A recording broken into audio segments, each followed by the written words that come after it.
एक ऐसा वक्त आएगा कि धर्म और जात पात के नाम पे इस देश में वो आग लगेगी जिसे बुझाते बुझाते आने वाली नस्लों की कमर टूट जाएगी। मतलब जो काम आज से कुछ साल पहले हमारे ऊपर जब अंग्रेज किए थे, डिवाइड एंड रूल का नियम लगाए थे, वही नियम आज आप लोग लगा रहे हैं।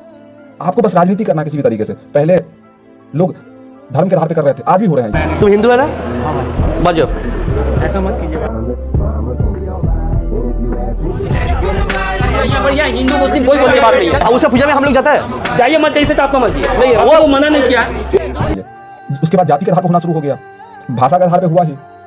किसी ना किसी तरीके से बस बांटना है। और ऐसा नहीं कि आप ये मत बोलिएगा ये नेता ऐसा कर रहा है, ये भी कर रहा है, जिसके बारे में आप सोच रहे हैं, और जिसके बारे में आप नहीं सोच रहे वो भी कर रहा है। सबका मुद्दा बात यही है भाई, बांटो, जिस किसी भी तरीके से अपने तरफ आकर्षित करो वोट सब, ठीक है ना, चाहे वो पक्ष में हो या विपक्ष में हो। किसी को नहीं है मतलब लोगों से, किसी को सबको सिर्फ इसी बात से मतलब है कि हमारा जो परिवार है, हमारा जो बच्चा है, उसका भविष्य कैसे उज्जवल हो।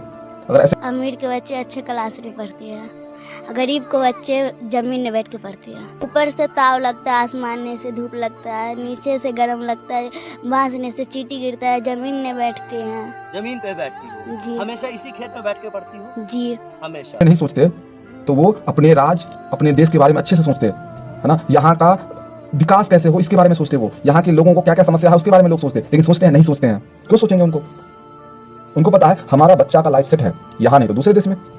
हाँ, यहाँ आप देखिए ना कितने एमएलए एमपी के बच्चे यहाँ पढ़ रहे हैं, बहुत कम, वो भी सरकारी स्कूल में नहीं, क्योंकि उसको पता है अरे हम ऐसा बनाए ही नहीं सरकारी स्कूल जिसमें पढ़ सके, ठीक है ना। और प्राइवेट स्कूल में भी कैसे, बहुत टॉप के प्राइवेट स्कूल में, अगर यहाँ नहीं तो फिर दूसरे देश।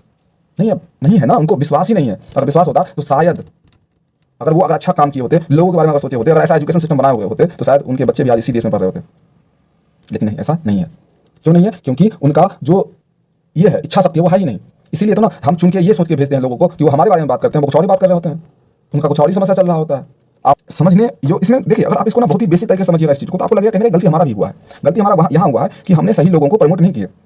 हमने सही लोगों को इस राजनीति के आने, जब वो आ रहा था तो हमने किसी न किसी प्रकार से उसको रास्ता को ब्लॉक कर दिए, उसको हम डिमोटिवेट किए, कोई अच्छा आदमी आ रहा था तो